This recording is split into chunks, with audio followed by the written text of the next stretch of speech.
안녕하세요. 재밌는 정치, 즐거운 봄, 언제나 듣고 싶은 이야기만 하고 싶은 수능특강 정치를 맡은 박봄입니다. 여러분 반갑습니다. 지금 나오는 노래를 민병헌 선생님께서 개사해서 불렀더라고요. 그래서 깜짝 놀라서 들어봤는데 저는 뭐 그럴 능력은 안 되고요. 그 본능적으로랑 본성적으로랑 본질적으로랑 태생적으로랑 좀 다른 거겠지만 우리가 태어나서 인간으로서 살다 보면 잠은 자야 되는 거잖아요. 선생님 어제 2시간인가 자고 여기 나왔는데 여기가 눈알이 빠질 것 같고요. 그 다음에 눈에서 뭐가 촥 나갈 것 같아요. 네. 감독님이 맞으셨대요, 지금. 네. 아무튼 그런 생각 듭니다. 선생님은 지금 이제 막 열심히 말하고 있고 강의하고 있고 그러니까 이 졸음을 막 있는데요. 이거 딱 끝나고 나서 딱 가는 순간 쓰러지겠구나. 그리고 오늘 하루를 막 잠으로 헤매겠구나. 이런 생각을 하는데 여러분들 있잖아요. 꼭 정말 12시 반, 1시 이때쯤 주무시고 7시쯤 일어나고 아니면 6시쯤, 6시간 반 정도 자는 걸 그냥 딱 생활화해 놓으시길 바랍니다. 4시간, 5시간 자고 사람이 살 수가 없어요. 정말. 네, 그러니까 꼭 본능적으로 그거랑 좀 다른 거죠. 그리고 열심히 운동도 하십시오. 틈틈이. 선생님이 그 수강후기가 아니라 공지사항에도 올려놨다시피 선생님이 임용고사 준비할 때는 매일 저녁 9시부터 10시 사이에 공원을 빠른 속도로 걸으면서 암기하고 그랬습니다. 안 그러면 정말 답답하고 막 그런 것도 있었지만 뭔가 건강이 나빠질 것 같다는 막 생각도 막 들더라고요. 그러니까 꼭 틈틈이 시간 내서 우리는 본성적으로, 본능적으로 운동해야 되는 존재입니다. 맞는 말인지. 네. 우리 이제 이번 시간 64페이지입니다. 그리고 선거제도의 이해라고 이제 제목이 달려 있습니다. 8번째 주제로 왔고요. 우리 교재 수능특강이 모두 22가지 주제인데 거의 막 반을 향해서 치달아 가고 있죠. 그래서 여러분은 굉장히 어려운 부분들 하고 있는 거고요. 사실상 몇 번 반복해서 말씀드리지만 가장 기본적인 내용 말씀드리고 심화 강의에서 아예 아주 박사를 내주겠다. 기출문제 가져다가 표 분석하는 문제들 가지고 이야기하겠다라고 몇 번씩 반복해서 말씀드립니다. 이번 시간하고 다음 시간에 공부할 내용들을 먼저 말씀을 드릴게요. 네, 이번 시간이 바로 15강. 15강 맞죠? 네. 15강. 네, 선거제도의 이해. 선거제도의 이해 첫 번째 시간입니다. 네. 이 선거제도를 이야기할 때 우리는 이렇게 말할 수가 있습니다. 크게, 물론 이 사이에 들어가는 것도 있는데 다수대표제와 소수대표제, 그리고 비례대표제, 그 중에서도 특히 정당 명부식 비례대표제.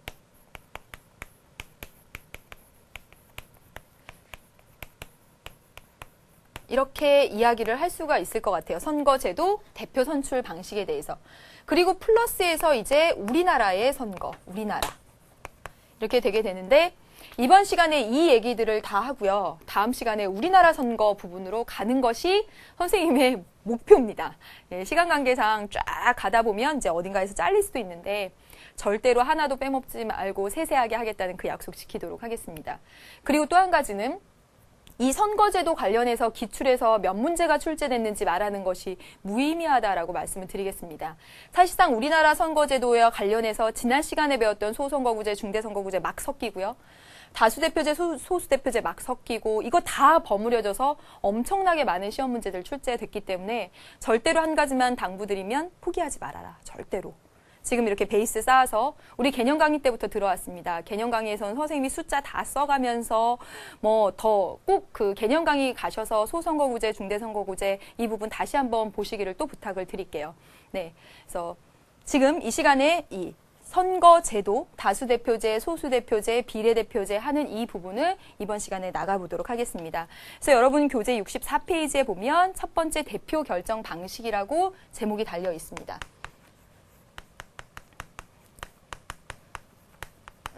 방식. 여러분 선거제도, 선거라는 게 대표를 뽑는 거잖아요. 그렇죠? 선거가. 선거제도라고 하면 대표를 뽑는 제도. 다시 말하면 대표 결정 방식이 되겠죠.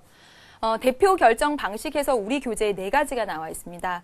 근데 그 중에서 강조해서 말할 거 2가지고요. 그다음에 비례대표제 따로 떼서 이야기를 하는 것이 좋을 것 같아요. 대표 결정 방식을 딱 보면 이렇게 나누겠습니다. 선생님이.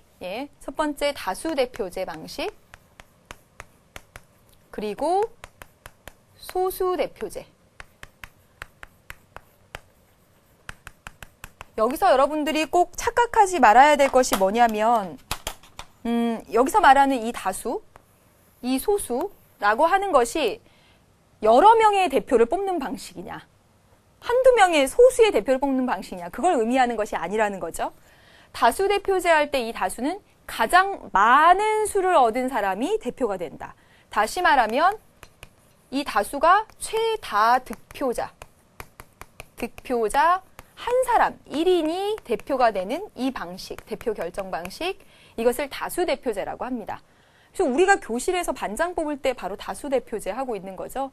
가장 많은 표를 얻은 단 한 사람, 이 다수라고 할 때 이 다수는 가장 많은 표를 얻은 한 사람이 대표가 되는 것. 그래서 여기서 중요한 게 뭐냐면 이 다수 대표제는 뭐하고 연결되냐면 소선거구제와 연결된다는 거죠. 소선거구제 생각나십니까, 여러분? 한 선거구에서 1등한 단 한 명을 대표로 뽑는 거. 1등한 그 단 한 명은 최다 득표자일 테죠. 그러니까 다수 대표제. 그래서 아예 짝꿍으로 지어줘야 되고요. 다수 대표제, 소선거구제, 소선거구제, 다수 대표제. 이번에 3월 모의평가에서도 이거 헷갈리게 났었잖아요. 그렇죠? 소선거구제 해놓고 소수 대표제로 어쩌고저쩌고 이렇게 나와버렸잖아요. 그래서 여러분들 혹시 낚였습니까? 아니죠? 네. 보겠습니다. 네, 그래서 이 다수 대표제 방식에는 또 두 가지가 있습니다. 하나는 뭐냐면 절대 다수 대표제하고 절대적으로 다수인, 절대적으로 많은 수를 얻은 사람이 대표가 되는 절대 다수 대표제하고 상대 다수 대표제가 있습니다.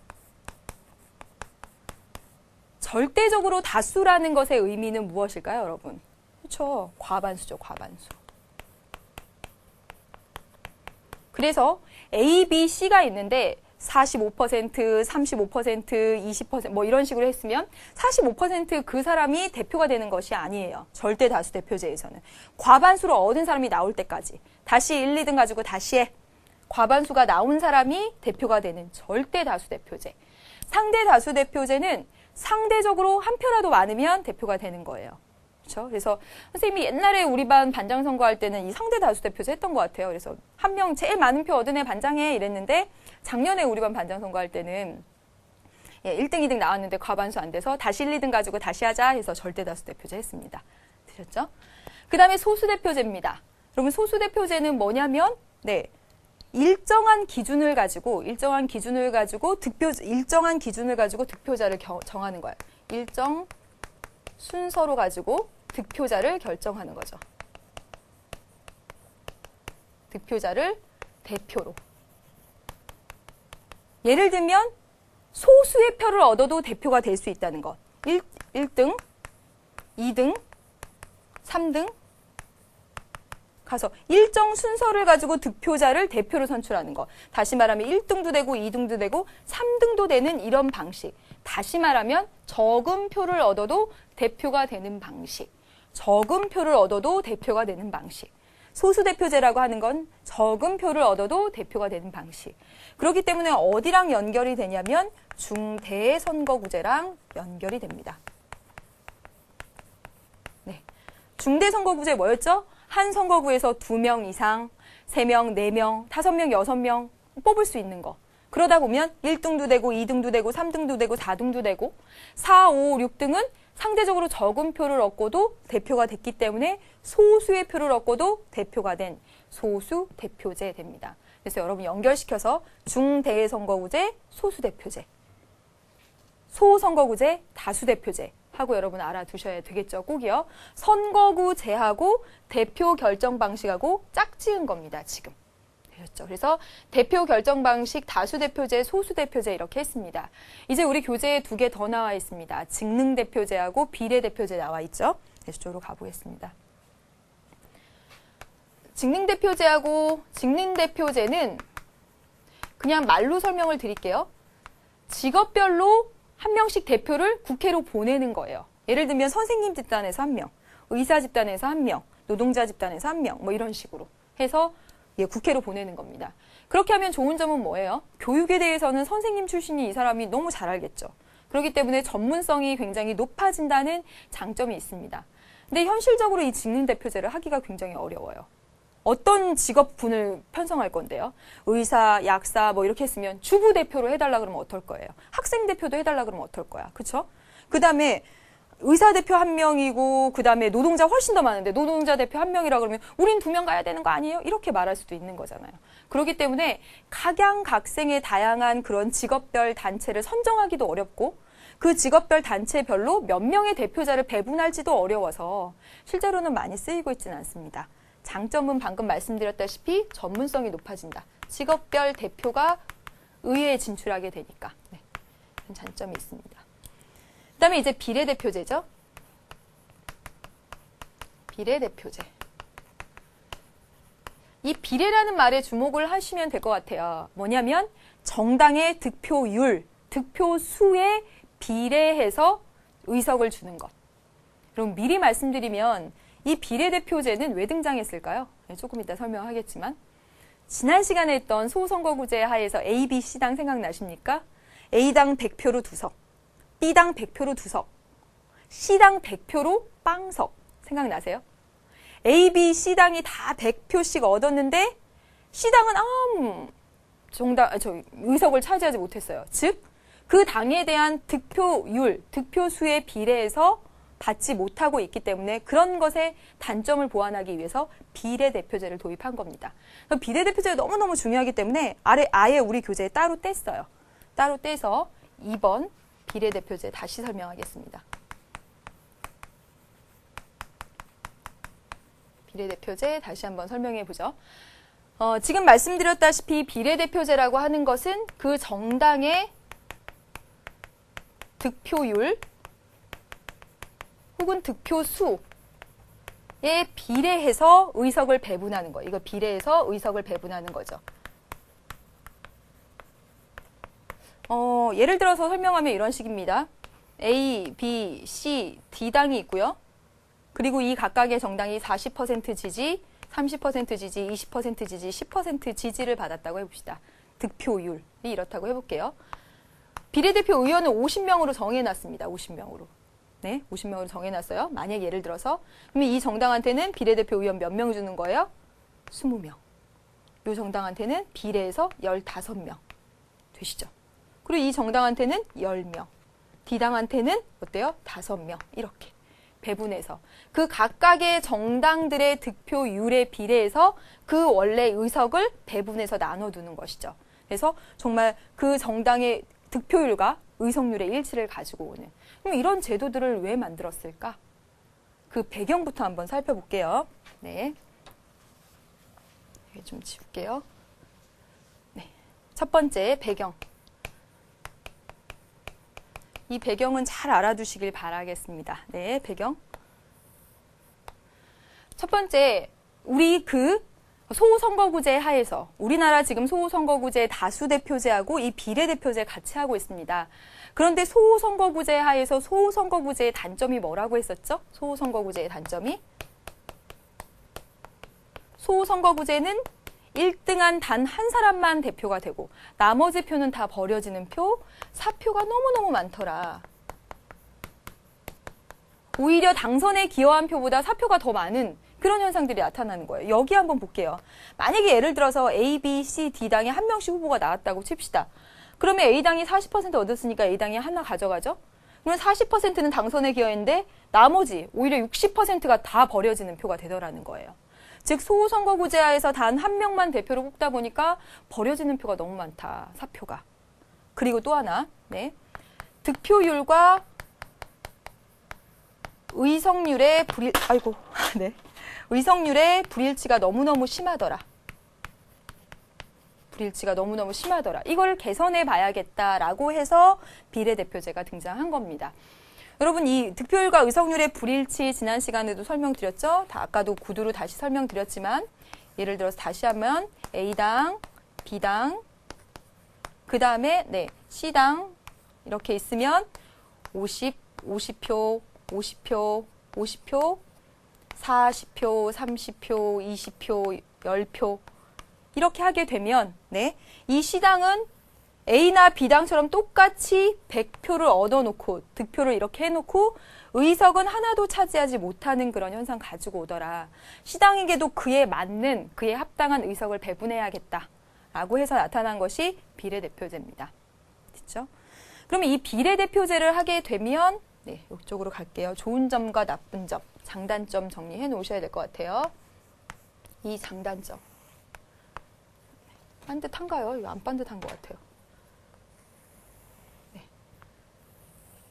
장점, 단점. 보시면 방금 여기서 봤다시피 A당하고 B당이 2석씩 가져가고 C당은 하나도 못 가져갔었죠. 그쵸? 기존의 소선거구제 하에서는. 그래서 의석률과 득표율 간의 불일치도 심했고 사표도 많이 발생을 했습니다. 근데 비례대표제 하게 되면 C당이 가져간 그 100표에 대해서 비례해서 의석을 배분하잖아요. 맞습니까? 그래서 첫 번째 장점은 소수파도 당선할 기회, 소수파의 당선 기회를 가지고 옵니다. 그래서 아주 다양한 의견을 반영할 수가 있게 되죠.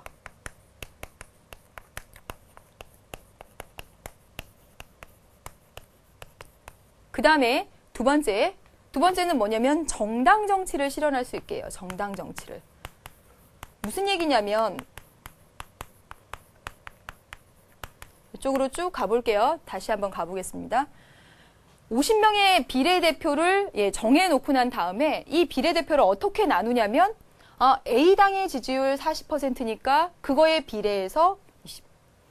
B당의 득표, B당의 지지율 30%니까 그거에 비례해서. 다시 말하면 비례대표를 나눌 때는 그 기준이 되는 게 어떤 한 사람 한 사람의 인물이 아니라 하나의 정당들이라는 거죠. 그렇죠? 그래서 정당이 기준이 되기 때문에 이 비례대표제를 통해서 정당 정치가 발전할 수 있다라고 말할 수 있다는 겁니다. 그 다음에 마지막으로 세 번째를 보면 선거 비용이 절약이 돼요. 선거 비용의 절약. 맞죠, 여러분? 지역구에서 서울을 48개 조각으로 나눠가지고 각각의 조각에 가서 막 선거운동하고 유세하고 뭐 뿌리고 전단지 뿌리고 으쌰으쌰 하고 막 이런 거 필요 없잖아요. 비례대표제에서는. 왜? 각 정당의 득표율에 비례해서 그냥 계산해갖고 나누면 되거든요. 이렇게. 예? 누가 선거운동하고 이럴 필요 없이. 그렇기 때문에 선거운동 비용이 절약된다라는 장점이 있습니다. 근데 이 장점들은 고스란히 이제 단점으로 반영이 돼요. 네, 해볼게요. 소수파의 당선 기회를 보장하지만, 즉 기존에는 A, B당만 있었지만 이제 C당도 등장하죠. 그렇죠? C당의 그 100석에 대한 비례대표 의석을 배분해 주니까. 그렇기 때문에 다양한 정당들이 등장하면서 당들이 많이 이렇게 나타나게 되면 전국이 어때요? 전국이 불안정해질 우려가 있다는 거죠. 불안정해질 우려가 있습니다. 그다음에 또 볼게요. 우리가 사실은 비례대표 의원을 우리가 손으로 직접 뽑지 않죠. 우리는 정당에 대해서만, 정당 득표율이 비례대표로 반영이 되는, 다시 말하면 이 비례대표는 우리 국민의 대표이기보다는 정당의 대표인 성격이 더 커요. 정당 대표성이 국민의 대표라는 것보다, 국민 대표성보다 더 크다라는 그런 단점이 있죠. 왜? 우리가 직접 그 사람을 뽑은 건 아니죠. 정당에 대한 선호도가 반영돼서 비례해서 비례대표 의원을 뽑은 거니까. 되셨죠? 그 다음에 뭐 간단하게 할 수도 있지만 이 비례대표 의석을 배분하는 방식들이 되게 복잡해요. 즉 계산하고 결정하는 그 방식들이 되게 복잡하고 정말 많은 비례대표 배분 방식들이 있습니다. 그래서 비례대표를 결정하는 방식은 좀 복잡하더라. 이런 단점들이 있죠. 어떤 제도든 장점이 있으면 단점이 있고 그것들이 맞물려서 또 문제에 출제되고 그렇죠. 그래서 여러분 이렇게 소수파의 당선기에 정당 정치 실현, 선거 비용 절약 이렇게 하는 부분까지 해봤습니다. 여러분 이 부분과 관련해서 사실 선거에 관련된 부분은 2번, 3번, 4번 반복해서 공부하셔도 부족함이 없잖아요. 더 해야 되잖아요. 개념 강의 들어가셔서 선거 파트 부분 선생님이 정말 표 만들어가지고 실제 누가 당선되네 만에 이렇게 득표수까지 해가지고 했던 그 부분들 보시면서 다시 한번 정리해 주시기를 부탁드리겠습니다. 지금 여기까지 이제 봤습니다. 비례대표제까지. 사실상 시험에 정말 많이 나오는 건 정당 명부식 비례대표제입니다. 세 번째 분표 여기. 정당 명부식 비례대표제.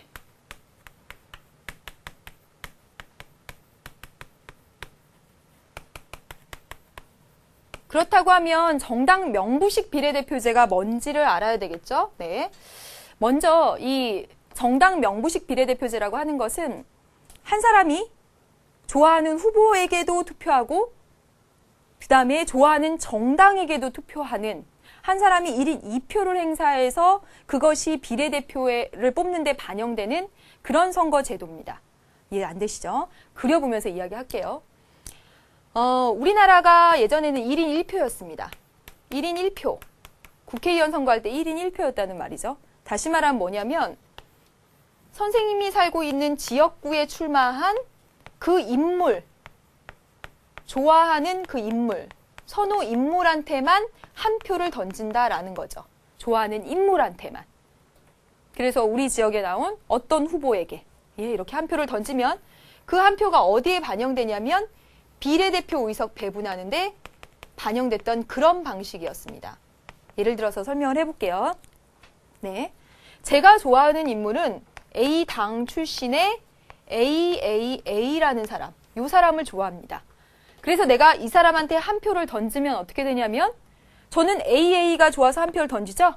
그러면 국가는 어떻게 계산을 해버리냐면 너 AAA 찍었어? 이 사람 좋아해서? 그럼 너는 A당 좋아한다는 거네?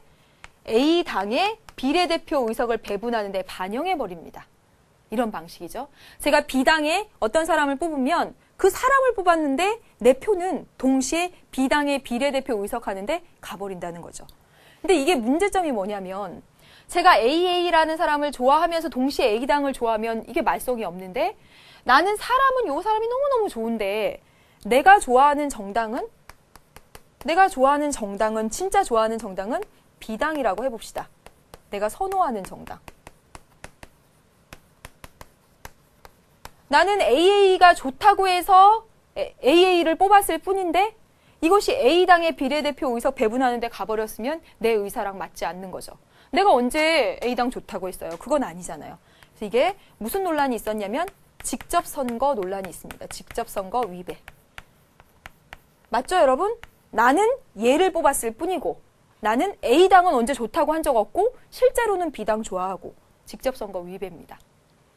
또 하나 또 문제가 뭐냐면 저는요 E를 좋아해요. 얘를 좋아합니다. 근데 얘가 보니까 무소속이야, 무소속. 정당이 없어요. 자, 보세요. 그러면 얘는 어쨌건 간에 한 표 던졌는데 A당의 비례대표 의석 배분하는 데도 쓰였죠. 한 표 던졌는데 여기도 쓰이고 여기도 쓰이고 1타 2피. 그렇죠? 네, 이렇게 쓰였습니다. 근데 지금 여기 보시면 얘는요. 만약에 내가 무소속의 E를 좋다고 하면 어떻게 되냐면 비례대표 의석 배분하는데 반영되지가 않습니다. 실제로 나는 어떤 당 좋아하고 있는데 B당 좋아하고 있는데 B당 선호정당인데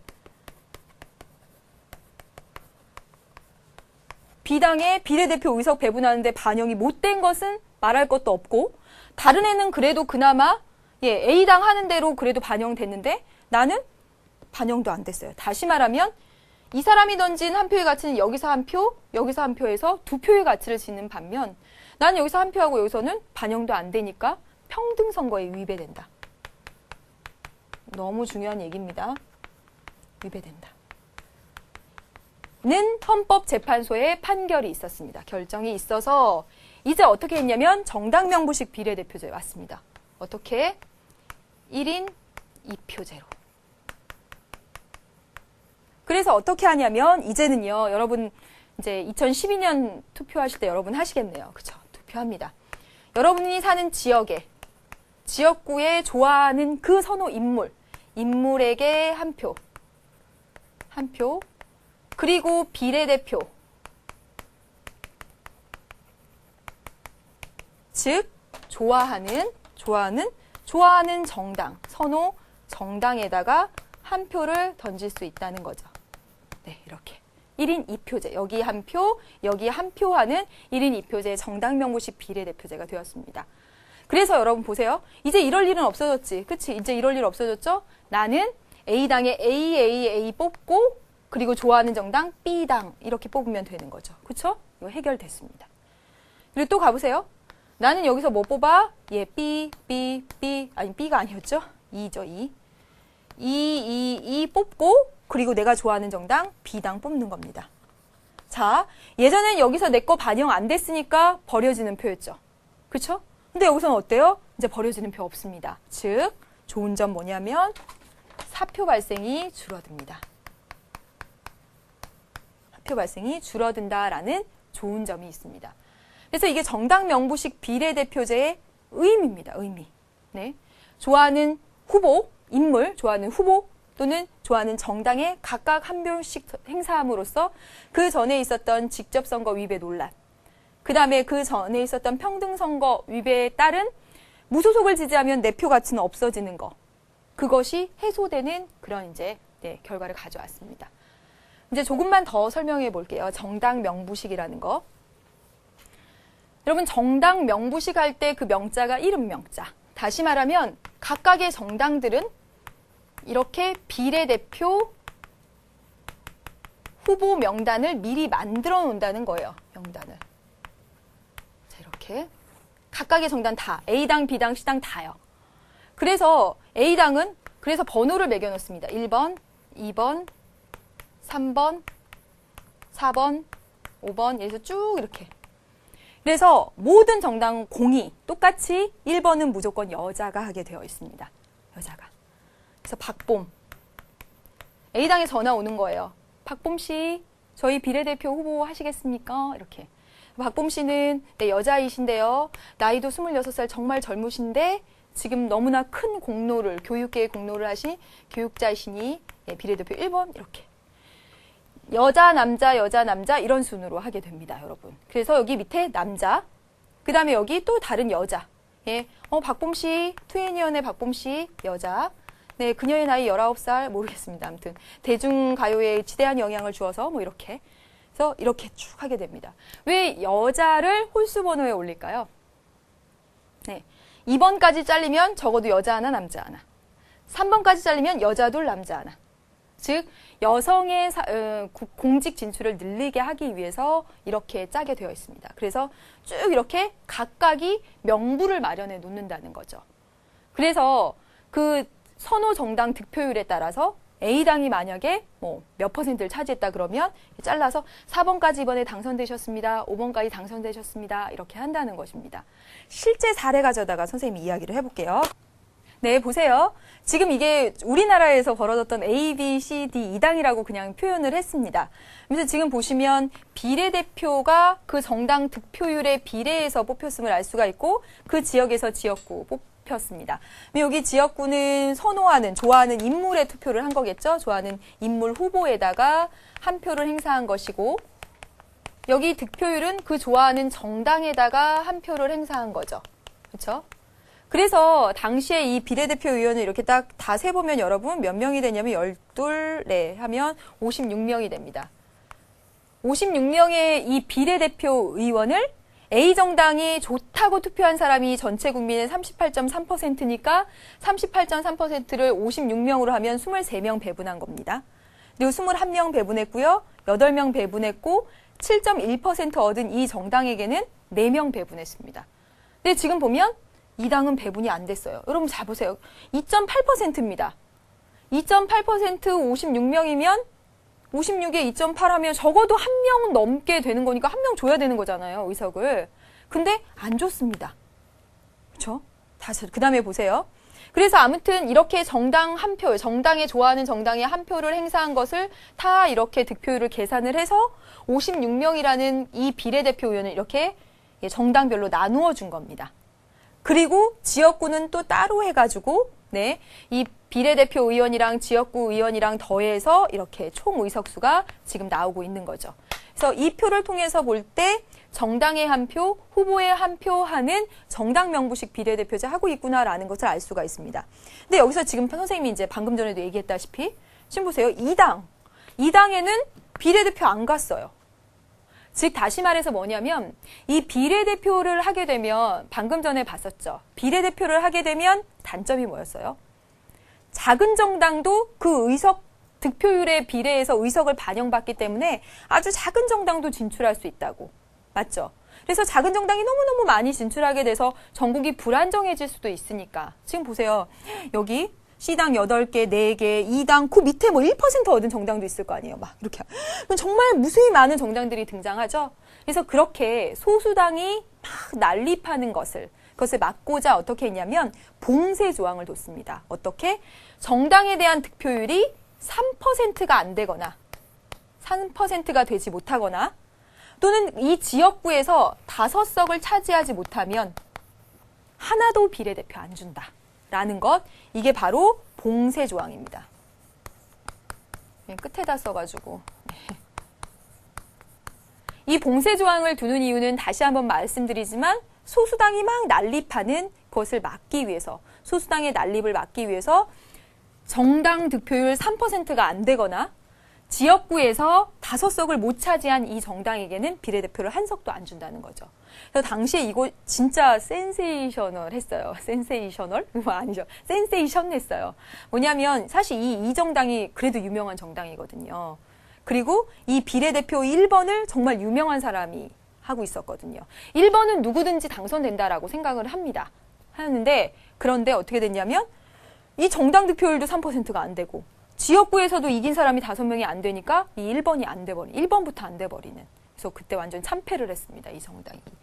그래서 지금 이 상황을 딱 보면서 보세요. 여기가 A당 비례대표 후보 명단이죠. 그러니까 A당은 미리 이렇게 비례대표 후보 명부, 이름이 들어가 있는 명부를 만들어 놓습니다. 그래서 방금 전에 봤다시피 23번까지야. 쭉 만들어 놓고 1번부터 23번까지 이번에 비례대표 되셨습니다. 이 얘기입니다. 명부를 미리 만들어 놓고. 그럼 보세요. 이 정당 명부식 비례대표제를 했을 때 좋은 점과 나쁜 점이 있습니다. 좋은 점과 단점이 있습니다. 일단 장점부터 해볼게요. 장점. 장점은 사회의 다양한 계층, 정말 각 계층의 의사를 수렴할 수 있어요. 의견을 수렴할 수 있어요. 보세요, 여기. 교육자도 있고요. 여러분 실제로 각각의 정당의 비례대표 후보 명단을 보면요. 의사 있고 그다음에 뭐 농민도 있고요. 그다음에 무슨 소설가도 있고 대학생도 있고 그렇습니다. 그러니까 정말 각계각층의 다양한 사람들이 이 비례대표를 통해서 정계에 진출할 수 있게 됨에 따라서 전문성이 높아진다는 거죠. 이 전문성이 높아진다 해서 생각나는 거 있어야 되죠. 즉, 직능대표적 성격을 갖는다는 거예요. 적 성격. 또 하나는 보시면 이제 여자가 홀수번을 차지하게 됐다라고 했습니다. 그쵸? 여자가. 예? 여자도 사회적으로는 남자에 비해서 조금 약자잖아요. 그런데다가 장애인도 들어가고요. 다시 말하면 장애를 가진 사람들이 정말 선거 그 지역에 나가서 지역 유세를 통해서 1등을 하기가 사실상 어렵습니다. 근데 비례대표 후보 딱 4번, 또 5번 이렇게 해서 또 장애를 가진 사람, 좀 가난한 사람, 어떤 노동자, 그리고 또는 여자 이렇게 사회적 약자가 정계에 진출할 수 있는 그런 장점이 있습니다. 근데 그에 반해서 단점도 말을 할 수가 있죠. 단점. 자, 보세요. 단점. 우린 누굴 뽑은 겁니까? 우리는 정당만 뽑은 거죠. 정당 지지만 표현했을 뿐. 정당 지지만 표현했을 뿐. 언제 여러분이 A당 좋다고 말했지 박범 좋다고 했어? 그것도 박범도 한 명도 아니야. 또 2명. 에? 그런 적 없죠. 즉, 정당에 대한 지지만 밝혔을 뿐 그 정당에 있는 그 후보에 대한 실질적인 선출권은 없다는 거죠. 없다는 것. 이게 바로 단점이라고 이야기를 할 수가 있겠습니다. 네, 여기까지 정당 명부식 비례대표제 너무너무 많이 나와가지고 말씀드렸는데 정당 명부식 비례대표제 관련해서 정당이 미리 명부를 마련해 놓고 좋아하는 후보의 한 표, 좋아하는 정당의 한 표를 찍어서 그래서 그 정당에 대한 득표율을 반영해서 비례대표 후보를 이제 가져간다는 것이죠. 그러면서 선생님이 말씀드린 거 3% 그리고 5석이라고 하는 봉쇄 조항을 두어서 소수당이 난립하는 것을 막고자 했다는 것까지 말씀을 드렸습니다. 잘 정리되셨나요? 이제 기출문제 통해서 한번 보도록 하겠습니다. 네. 자, 여기 보세요. 고등학교 2학년 2009년 9월 문제입니다. 그러면서 10대 총선, 11대 총선 이렇게 되어 있고요. 총 의석수가 150개, 그리고 지역구 수가 100개라고 했습니다. 여러분 여기 잘 보시면 총 의석은 150개인데 지역구 수는 100개다라고 얘기했어요. 자, 보세요, 여러분. 소선거구제는 한 선거구에 한 명이죠. 다시 말하면 한 명, 한 석. 이렇게 써도 되죠. 한 석. 그쵸? 근데 지금 보세요. 지금 보니까 지역구 수, 다시 말하면 선거구 수 100개. 100개인데 의석수 150개라고 했습니다. 50석. 이건 도대체 뭘까? 한 번도 배운 적이 없는데. 이건 뭘까요, 여러분? 지금 우리가 배운 거 떠올려 보세요. 즉, 다시 말해서 뭐냐면 100개의 선거구에서 100석을 뽑고 플러스 50석이 있다는 거죠. 그쵸? 100개의 선거구에서 100석, 다시 말하면 한 개의 선거구에서 한 석을 뽑는 소선거구제 하면서, 그걸 지역구에서 하면서 50석은 어떻게 한다고요? 비례대표한다고. 여러분 보셨을 때 한 선거구에서 한 석이면 소선거구제, 한 선거구에서 2석, 3석, 4석 이렇게 맞춰가면 되는데 그게 아니라 이렇게 나와버리면 그랬을 때는 나머지 의석이 비례대표제라는구나 라는 걸 이제 아셔야 됩니다. 여기 봤어요. 다음 볼게요. 네, 봅시다. 10대 총선에서는 어떻게 했냐면요. 국회의원 선거 투표를 했습니다. 그러면서 어떻게? A당에 누구 좋다. 그래서 A당에 동그라미 좋다라고 내가 표시를 하면 이 동그라미가 뽑히는데 기여하면서 동시에 A당의 비례대표 의석 배분하는데 쓰여버렸다고 그랬죠. 그렇죠? 자, 아까 무슨 얘기했냐고. 그 다음에 여기 봅시다. 무소속, 만약에 무소속 있다고 해봅시다. 무소속 있다고 해봅시다. 무소속에 누구 뽑아버리면 이 사람 뽑히는데 기여하지만 그렇지만 어때요? 비례대표 의석 배분하는 데는 안 쓰이는 그런 문제 발생한다라고 이야기를 드렸죠. 그렇죠? 그래서 여기 딱 보십시오. 이제 11대 총선으로 왔습니다. 11대 총선으로 딱 가보니까 그럼 보시면 국회의원 선거 투표해서 좋아하는 선호 인물의 한 표, 그리고 좋아하는 선호 정당의 한 표, 이렇게 두 표를 행사할 수가 있게 되었어요. 그래서 보시면 나 A당이 여기 좋아해 해놓고 내가 좋아하는 정당은 B당 이렇게 할 수 있다는 것이죠. 이해되시죠? 그래서 투표용지 봐가면서 하시면 더 이해 잘 되셨을 거라고 생각합니다. 여러분 고생 너무너무 많으셨는데 잠깐 쉬었다 가겠습니다.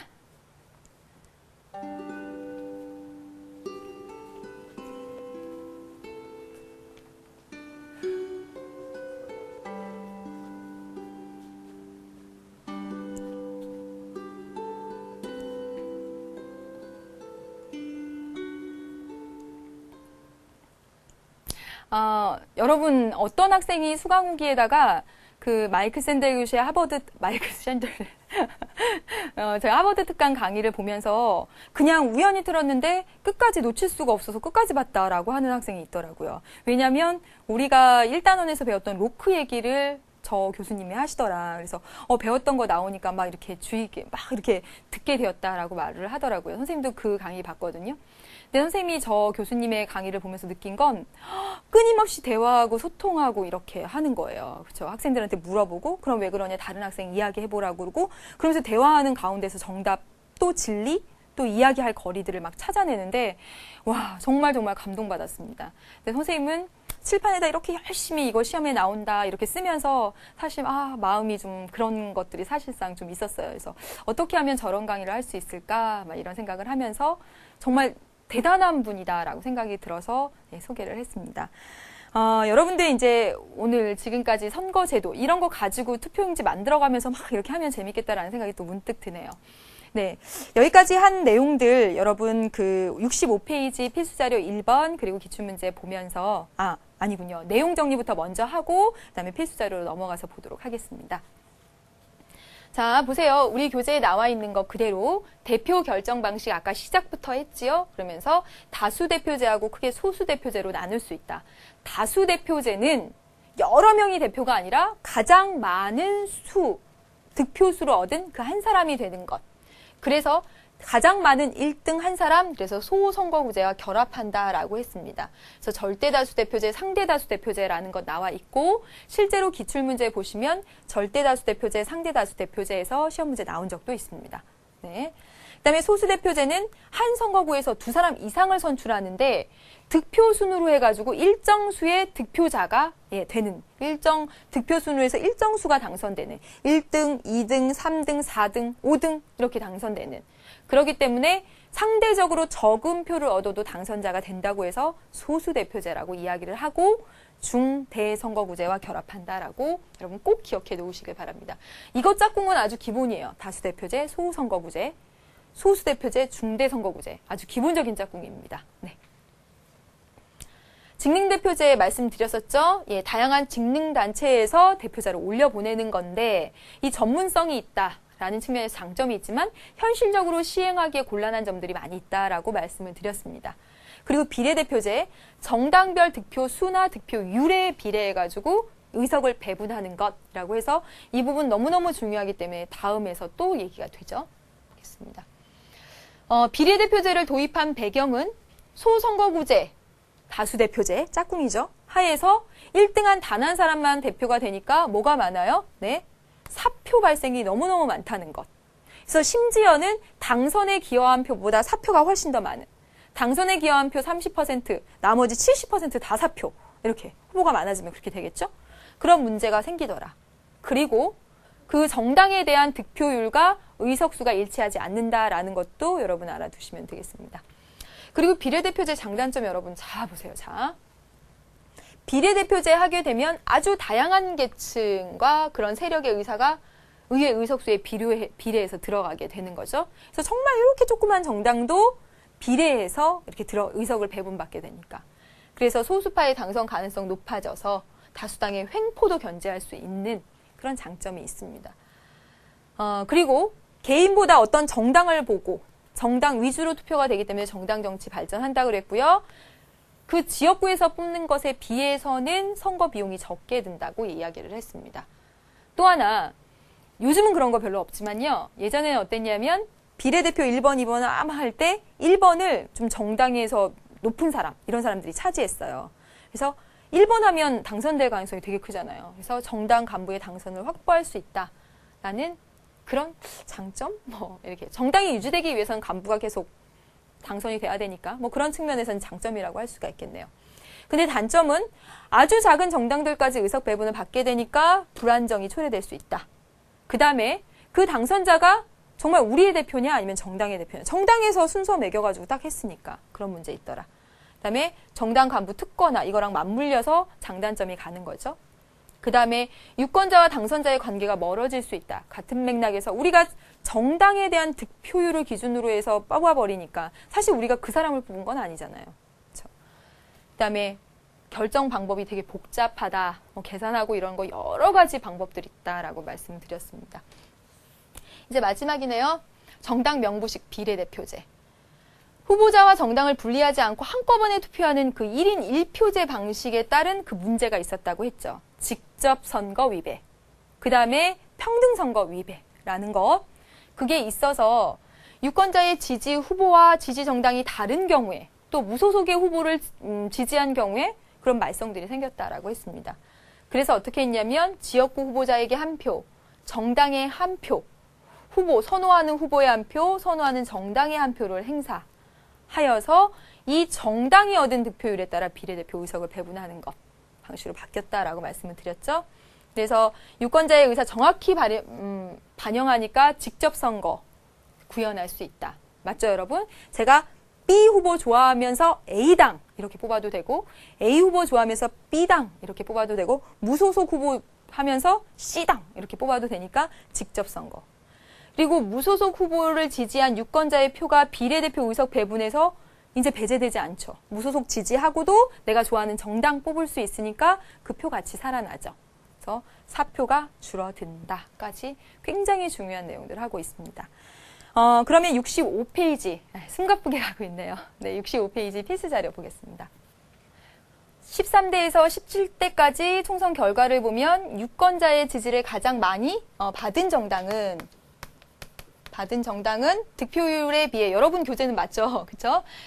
득표율에 비해 상대적으로 많은 의석을 차지한 반면 다시 말하면 유권자의 지지를 가장 많이 받은 정당, 40%의 지지를 받은 정당이 있다면 그 정당은 득표율에 비해서 40%만큼 지지받았으면 의석도 40%만큼 가져가야 되는데 의석은 그거보다 더 많이 50%, 60% 가져가더라. 상대적으로 많은 의석을 차지한 반면 작은 정당들의 경우에는 득표율에 비해 상대적으로 정말 의석을 못 가져갔더래요. 그래서 17대 총선 결과를 보면 38.3%의 정당 득표율을 기록한 A당은 과반이 넘는 의석 차지했고 국민의 지지율, 득표율과 의석률의 불일치 정도가 있죠. 그다음에 13%나 받은 득표율을 기록한 C당은 3.3%의 의석을 차지하는데 그쳤대요. 그러니까 1등한 정당이긴 한데 그 1등한 것에 비해서 너무 많이 의석을 챙겨간 것이고 또 작은 정당은 그에 맞는, 그에 합당한 의석을 못 가져갔다라는 거죠. 그래서 이런 과대대표와 과소대표의 문제를 여실히 보여주고 있는 것이다. 이 같은 문제는 권역별 차원에서 더 심각하게 나타나는데 17대 총선의 경우 갑 지역에서 51.3%의 정당 득표율을 기록한 B당은 무려 88.2%의 의석을 차지했대요. 그러니까 이게 차이가 너무너무 큰 거죠. 득표율과 의석률 간의 차이가. 권역별로라고 하는 것은 뭐 예를 들면 어떤 충청도 지역, 경기도 지역, 어디 경상도 지역 뭐 이런 데서 어떤 정당이 50% 지지 받았는데 거의 의석은 다 가져갔다라는 겁니다. 그리고 을 지역에서는 54.3%의 정당 득표율을 기록한 A당이 80.6%의 의석을 차지했다. 지금 B당하고 A당하고 봤을 때 이게 좀 약간 그 지역 그런 냄새가 좀 납니다. C당은 17대 총선에서 지역구 선거에서는 2석을 차지하는데 그친 반면에 정당 명부식 비례대표에서는 13%의 득표율로 8석의 비례대표 의석을 차지하여서 총 10석을 차지했다. 그랬습니다.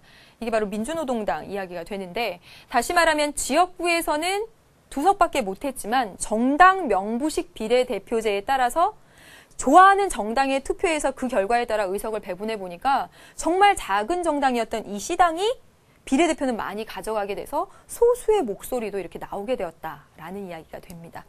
그래서 여기까지 필수 자료까지 보았고요. 아래 기출문제도 있고 그런데 지금 여러분들 지금까지 해서 다음 시간 이제 우리나라 선거제도 할 때 이제 지방선거 중심으로 해서 아주 자세히 알아보겠지만 선거 지금 하는 부분은 정말 기본이 되고 베이스가 되고 그런 부분입니다.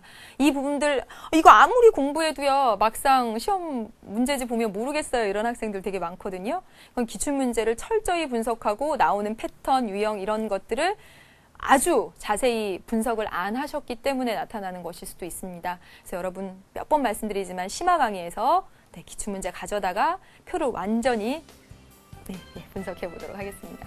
오늘도 너무너무 수고 많으셨고요. 다음 시간에 선거 마저 끝냅시다. 네, 안녕.